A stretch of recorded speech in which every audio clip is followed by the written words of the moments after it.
जहां से उठती है सच्ची खबर, वहीं से शुरू होता है छत्तीसगढ़ नाउ। नमस्कार, जय जोहार। मैं हूं सत्यजीत घोष और आप देख रहे हैं छत्तीसगढ़ नाउ डिजिटल। आज रायगढ़ से फिर एक बड़ी खबर निकलकर सामने आई। आपको बताना चाहेंगे कि रायगढ़ में बीते दिनों पत्रकार चंद्रकांत उर्फ टिल्लू शर्मा द्वारा एक पोस्ट किया गया था। सबसे पहले आप ये पोस्ट देखिए।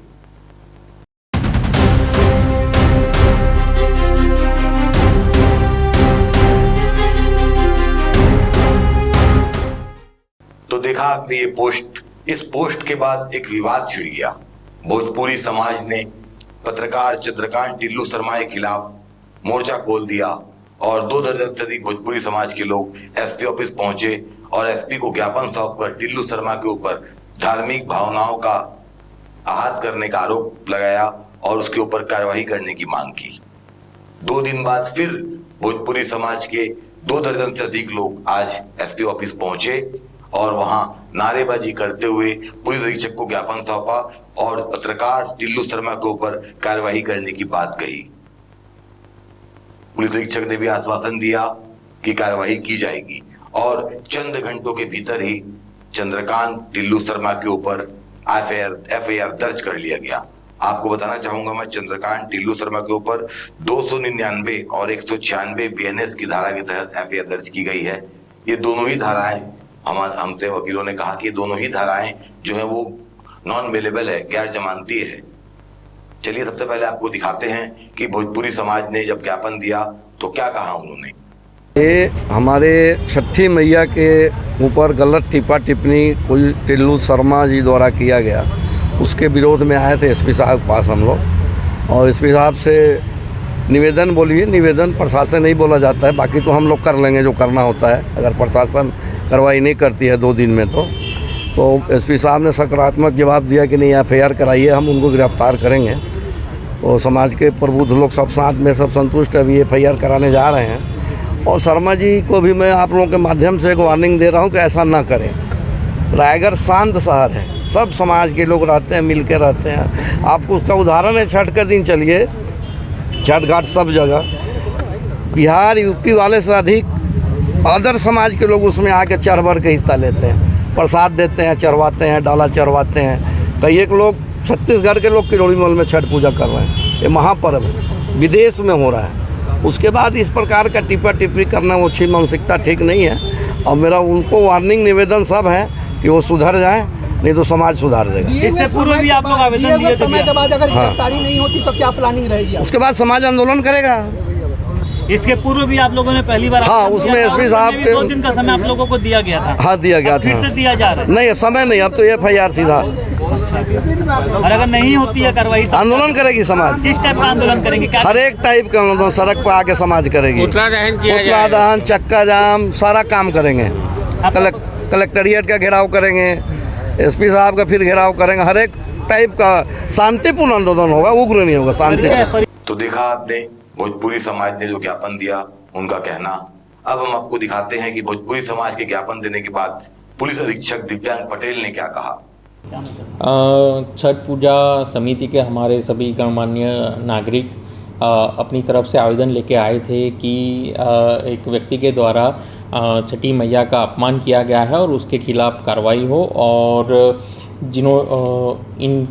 इनके द्वारा जो आवेदन दिया गया है और उसमें जो तथ्य प्रकाश में आया है उस प्रकार से अग्रिम वैधानिक कार्रवाई की जाएगी। इसमें क्या कार्रवाई की जाएगी सर? अग्रिम वैधानिक कार्रवाई की जाएगी, आपको बताएंगे। सर व्यक्ति का नाम बता सकते? मैं सारी चीज़ें आपको बता दूंगा, ठीक है। तो देखा आपने, ये थे रायगढ़ पुलिस अधीक्षक दिव्यांग पटेल। अब आपको बताना चाहेंगे, एफआईआर दर्ज होने के बाद हमने चंद्रकांत टिल्लू शर्मा से संपर्क करना चाहा। क्यों? किसका कारण ये था कि हम पत्रकार हैं, जब कोई भी खबर हम चलाते हैं तो हमें दोनों ही पक्षों से बात करनी पड़ती है। एक पक्ष को हमने आपको दिखा दिया, दूसरा पक्ष टिल्लू शर्मा। हमने इनसे संपर्क साधा तो पता चला कि ये रायगढ़ से बाहर हैं। रायगढ़ से बाहर होने के कारण हमने इनसे टेलीफोनिक चर्चा की। हमने इनसे जानना चाहा कि आपके ऊपर एफआईआर दर्ज हुआ है, क्या आपको ये जानकारी है? अगर जानकारी है तो अगला कदम आपका क्या रहेगा? कुछ सोशल मीडिया में ये खबरें चल रही हैं कि टिल्लू शर्मा फरार बताए जा रहे हैं, इस पर आपका क्या कहना है? तो देखिए, हमसे उन्होंने टेलीफोन चर्चा में पूरी विस्तार से बताई अपनी कहानी। तो चलिए सीधे चलते हैं चंद्रकांत टिल्लू शर्मा जी के पास। टिल्लू शर्मा जी, बहुत बहुत स्वागत है आपका छत्तीसगढ़ नाउ डिजिटल चैनल में। मैं सत्यजीत घोष बोल रहा हूँ।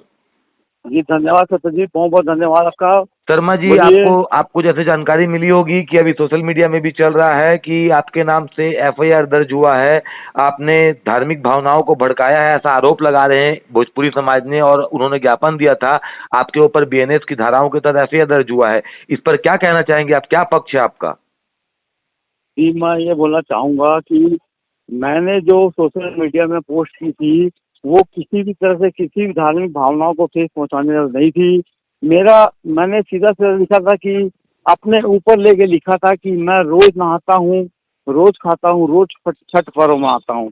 इसमें किसी की धार्मिक भावना आहत कैसे हो सकती है, ये मैं समझ से परे है। अच्छा, ये जो आपके ऊपर एफआईआर हुआ है, मेरे ऊपर जो एफआईआर हुआ है वो पुलिस की कमजोरी है कि 400-500 लोगों को देख कर पुलिस दबाव में आ गई, और मैं सुन रहा हूँ कि इसका हाई लेवल पॉलिटिक्स दबाव डाला गया है, इसलिए एफआईआर हुई है। उससे कुछ फर्क नहीं पड़ता। अच्छा, तो अगला कदम क्या रहेगा आपका? अगला कदम जो है, न्यायालय के ऊपर भरोसा मेरे को, मैं न्यायालय में चैलेंज करूंगा। पुलिस ने जो मामला दर्ज किया है वो मैं उसको पुलिस के ऊपर चैलेंज करूंगा कि पुलिस ने गलत, इतना प्रभाव का गलत उपयोग किया पुलिस ने।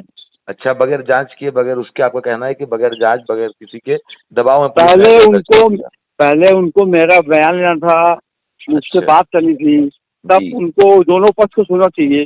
जो पक्षी कार्रवाई होगी 200-400-500 लोगों को लेके, तो मैं भी 200-400-500 लोगों को लाकर किसी को भी कुछ अपराध कायम करा सकता हूँ।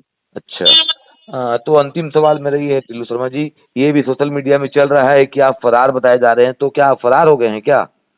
जी नहीं, जिसने भी ये बोला है वो मतलब मंद बुद्धि है, क्योंकि मेरा 1 महीने पहले से ही मेरा रिलेशन था और मैंने पूरे रायगढ़ को बता रखा था कि मैं बाहर जा रहा हूँ, 21 तारीख को जा रहा हूँ, यहाँ जा रहा हूँ। और मैंने कल सोशल मीडिया पर पोस्ट की थी कि हम दिल्ली जा रहे हैं, दिल्ली, वैष्णो देवी और अमृतसर जा रहे हैं। इसमें कोई फरार होने की बात ही नहीं है। चलिए, बहुत बहुत धन्यवाद आपका शर्मा जी। कुल मिला के आपका कहना ये है, 2 बातें सामने निकल कर आ रही है कि आप फरार नहीं हुए हैं, और दूसरा आपका कहना ये है कि आप अब न्यायालय की शरण में जाएंगे। बिल्कुल बिल्कुल, न्यायालय से हमें जाना ही है जी। चलिए, बहुत बहुत धन्यवाद आपका टिल्लू शर्मा जी, हमारे लिए समय देने के लिए, हमारे साथ जुड़ने के लिए धन्यवाद आपका जी। धन्यवाद सत्य जी। तो देखा आपने, ये थे टिल्लू शर्मा, जिनका साफ तौर पर कहना है कि अब वो न्यायालय की शरण में जाएंगे। उन्होंने पुलिस पर आरोप लगाया कि पुलिस ने बगैर जांच किए, बगैर बयान उनका लिए, उनके खिलाफ एफआईआर दर्ज कर लिया है। अब आगे वो न्यायालय की शरण में जाएंगे। रही बात दूसरी फरार वाली, हमने जब उनसे फरार वाली बात कही तो उन्होंने कहा कि 1 महीना पहले से उनकी 2 तारीख की टिकट हो रखी थी, वे दिल्ली जाने वाले थे, वे दिल्ली गए हैं और आते ही वे अपनी कानूनी लड़ाई लड़ेंगे।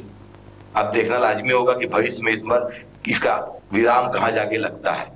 इसी प्रकार की तमाम खबरें देखने के लिए हमारे चैनल को सब्सक्राइब करें, शेयर करें। जय हिंद, जय भारत, जय छत्तीसगढ़। खबरें नहीं रुकेंगी, छत्तीसगढ़ नाउ हर पल आपके साथ।